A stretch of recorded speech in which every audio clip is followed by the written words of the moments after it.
So, I watched a bit of this interview with Candice Owens, and the claims she makes are extraordinary. Essentially, that Kamala Harris was somehow involved or subjected to Project MK Ultra, amongst other things. She talks about her connection to gangs through Willie Brown. She talks about a marriage to some Canadian rich guy that nobody ever heard of. All sorts of interesting claims. She basically has this Japanese journalist that used to live in the vicinity and run in the same circles, supposedly, and he makes all of these claims and accusations. And it's, like I said, quite interesting. Obviously, so close to elections, anything that you might put out now would be viewed very critically by the opposition. And I can understand that if the left made any sort of expose about Trump or his people a week before elections, I'd be very suspicious. To be fair, the left has lied about these things repeatedly.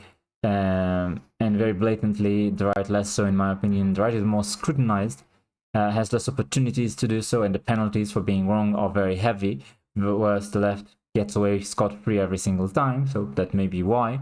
Regardless, you can check it out. I'll show you just a bit of the opening. It's about an hour long, 54 minutes. Obviously, I won't go over it all. I'd also like to point out, before we get to the meat and potatoes, that I am not the biggest fan of Candice Owens. So I'm trying to give credit where credit is due. This is an interesting story, and unlike the left, she's not running on anonymous sources. She actually lets you listen to the guy making the accusations. And to be fair, he's not a nobody. He's a noteworthy figure in journalism, so successful and credible in his own right, supposedly.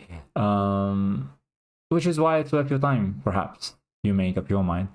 As for why I don't like Candice Owens, obviously the whole shebang with Ben Shapiro didn't improve my opinion of her.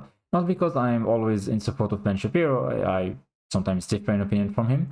It's not that I think that you can't criticize Jews or Israel. I felt as though, I guess, she was attacking Jews on a religious basis, as opposed to how she presented it, that she was attacked for being Christian. I suppose it depends on where you're standing, but my understanding of it was that she was very critical of Israel defending itself against the Palestinians. She essentially claimed that God stands with Palestinians, that they are wrongfully hurt, and that basically we are the bad guys. And she especially became, in my opinion, a persona non grata among Jews because she criticized us on religious grounds. She sort of made us feel attacked by a person on the basis of religion. She sort of claimed that her Christianity is why she has to condemn us. But even before all of that nonsense, I remember where she started. She started on the left. She started creating a doxing website that basically was supposed to allow people to easily find out everything you've ever said on the internet so that you can be, cancelled. And she had a internal falling out with somebody else on the left, I believe some sort of feminist that tried to take over the website, essentially. Anyway, she stood her ground, she was ousted, and she ran to the right. And I will admit that she is a very articulate and sharp person. She has been a good advocate for right-wing positions, mostly. I don't agree with her on everything. In fact, I disagree with her on quite a bit more than most other right-wing influencers, but I will agree that she's eloquent and she's a useful person to have. I just think she's a very mercenary, and I don't forget the 180 turn she made. She also sort of, I believe she went on Dave Rubin to defend herself, and she basically didn't apologize or claim that she had a big change of heart or anything. She sort of tried to wave it away. I was not convinced by her. I still think she's a very mercenary person, but credit where credit is due. She brought an interesting story, so let's listen to it. All right, guys. So we previously told you that there is a journalist, an accomplished journalist named Yoichi Shimatsu, formerly the editor of the Japan Times, who made some stunning claims about Kamala Harris and her late mother, Shamla Goplin. As a graduate of Berkeley University, Clark, as he prefers to be called, ran in the same circles as them. And he claims that Kamala's mother was a part of the CIA's MK Ultra program, a psychopathic, sadistic program that ran throughout the 60s, probably is still running today, in which Americans and even government agents alike were drugged and sometimes murdered with the aim of brainwashing the masses. Clark also claimed, rather stunningly, that Kamala Harris was previously married to a wealthy Canadian, a marriage which her connections to the deep state have gone through great pains to delete from public record. So I don't know anything about the possible marriage to a Canadian. I've never heard about it before. It would be interesting. How come this is not public knowledge, if it's true? As for the MK Ultra thing, if you might wonder how does drugging and torturing and ending people, convert into brainwashing the public. MK Ultra was a set of experiments, an experimental program run by, I believe, the CIA or the FBI. Basically experiments on mind control to see what you can do to brainwash someone, including giving them drugs, including torture, and including all sorts of horrible stuff. It was exposed. I believe the Senate talked about it, and there's papers. It's a real thing. So for Kamala Harris, I believe the claim is that she was sort of gone through some of that to become essentially brainwashed, like an asset of the deep state, that her mother was involved in it, and so on. It's an interesting claim. If it's true, it's horrifying.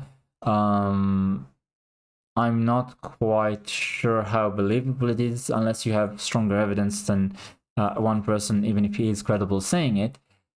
But all the same, it's, important for the people to find out about all the dirty things that intelligence agencies are doing that are not strictly within the remit of their office. I believe I heard V from Romania say that when the government knows everything about the citizens, it's tyranny. And when the citizens know everything about their government, then that's democracy. Transparency should be us, the people, finding out what the government that represents us with our taxpayer money. We are supposed to be, the true rulers, and the government is just our representative enacting our will. If you remember, they're public servants. They're not autocrats. They're not supposed to be able to do whatever they want behind our backs. They're there to enact our policies and our will. We vote for the people who represent us, not for them to do whatever they want. They don't have the right to run all sorts of horrifying experiments behind our back, using our money because they feel like it, especially not to try and influence us. Like, what's the point of a democracy if the public is brainwashed? Obviously, it's an attempt at tyranny. So I definitely think that it is very important to expose any connections to MK Ultra that you can find, especially if it's the person running for the highest office in the world, leader of the free world. Being an MK Ultra asset is comically bad. It's something that you'd find in a James Bond movie. But then again, real life has been exceedingly strange for the last 8 years, something like that. It's been topsy-turvy and clown world, as people like to say on the internet. Was he telling the truth? Well, I'll let you decide, because today we welcome him onto the show. Welcome back to Candice. So let's skip to where the more interesting part starts. And we did come across your piece, which was quite fascinating for a lot of reasons. You had mentioned a previous marriage that Kamala had. You had mentioned the MK Ultra program. I would like to just start with Kamala's mother and speak about the MK Ultra program, because it's actually a program that I have been speaking about at length on the podcast this year, that I've been asking Americans and the world to really familiarize themselves with. So can you just let us know how it is that you are familiar with Shamala Goplin, Kamala's mother's work, and what it is that you know about her, please? Well, I was sort of a contemporary of theirs in the Brooklyn area. I worked at a news service in San Francisco, Pacific News Service, and so very familiar with the characters there, where she lived, the foreign student population at Berkeley. And I did attend the journalism school, the Graduate School of Journalism at Berkeley. So this is all familiar ground for me. Kamala was a prosecutor later when she was behind the incarceration of hundreds and probably thousands of young Black Juvenile delinquents, yeah, there was young kids, but then you have to understand the situation then. The older guys who are running the drug trade for the cartel at the schools, they would forcibly recruit these young guys, and she was just slamming them into prison. It was just horrible, and that's one reason why a lot of black men refuse to vote for her now. She, just that one-sided treatment while she let all the major cartel figures walk or just warn them, get out of here because cops are trying to arrest you. So she was in the thick of it. She was the girlfriend of Willie Brown, who was a lawyer. He had a law office for the cartel. Later, he became mayor and a state senator. So everyone knows about her connection to Willie Brown. He had a very shady reputation, so I'm not surprised that he might be involved with cartels. The thing about black men refusing to vote for Kamala Harris is notable. I know Barack Obama specifically tried to shame young black men to voting for Kamala Harris because she has like half the support that he had from black men specifically. Men in general are leaving the Democratic Party in droves. Their support there is collapsing. But they also have a decreased support significantly from blacks and Latinos in general. And I guess some of it can be attributed to Kamala Harris personally being a very negative character as far as black men are concerned. State senator, but she was just in the dirty business, and one of my best friends and proteges, Jeff Adachi, died mysteriously.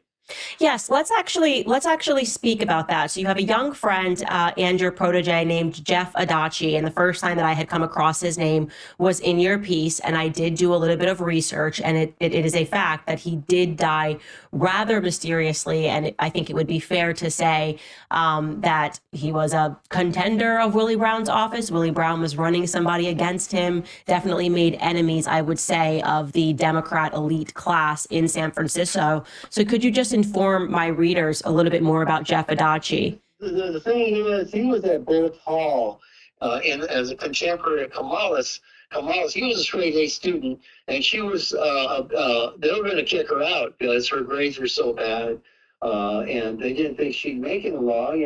She's never been a good speaker. And he was appointed to be her tutor and got her through both to get her degree. Later on, she was hired to be public prosecutor, and strangely enough, he was a public defender, and he set up this huge program in which a lot of people really, like a lot of parents in the Western Addition and in the Fillmore, those are black districts, were really enthusiastic because he was getting the kids out of prison, these were really hardcore prisons, and getting them into special ed programs, educational programs, work study programs, and straightening them out, and hundreds of kids, and so the community was overjoyed. And then one day he was found dead in his apartment, and they made all kinds of things that, oh, he had this affair with this Russian woman, as if she had killed him. But no, she was just a visitor in town. He had gone over to visit and chat with her. And then the autopsy was also, the first one said, oh, he was died of all these drugs. The second autopsy showed him to be clean. So this was just... Yeah, this is normal. I'm sorry to say we have, to this day, the problem with people undesirable to large interest groups turning up, gone one day, mysteriously. The most recent example I heard was with Boeing, where they had whistleblowers just in the parking lot, right? Going to the hearing to testify against Boeing and turning up dead in their car. Interesting. I think this is not supposed to happen in a first world country. It's not supposed to happen in a democracy. When this happens, we're supposed to be shocked and outraged as a society, but we are it was normalized to us. We barely hear about it, and we don't look into it any more than that. They get away with literal, can't say that word on YouTube. But yeah, I can't really imagine what the world would look like if we as a society just straightened out these rogue elements.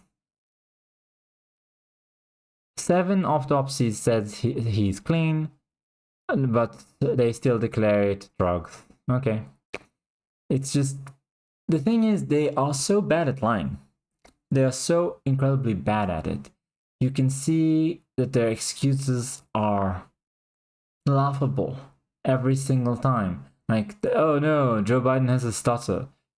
No, he's senile. And then everybody knows that he's senile, but nobody demands accountability from the newspapers that for essentially over 4 years were gaslighting the entire nation. Like, okay, so this guy is senile. Who has been running the nation then? Who was the acting president while you know?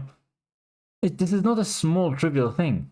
And I don't think the you know, this friend of the Japanese journalist here was a small thing either. For his community, it sounds, if what he's saying is true, that it was a very big thing, that this guy was a positive influence and that he was gotten out of the way so that, you know, corrupt forces could take over and make everything bad for everyone, except themselves, of course.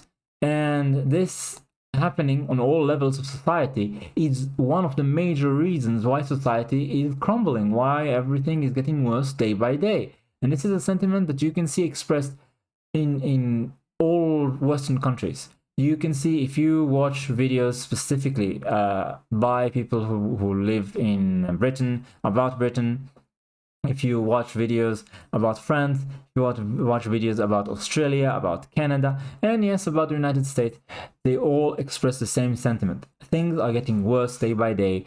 The infrastructure is crumbling, public order is deteriorating, and the economy is getting worse, prices are increasing, salaries aren't keeping up, house prices are becoming insane, and it's just, why?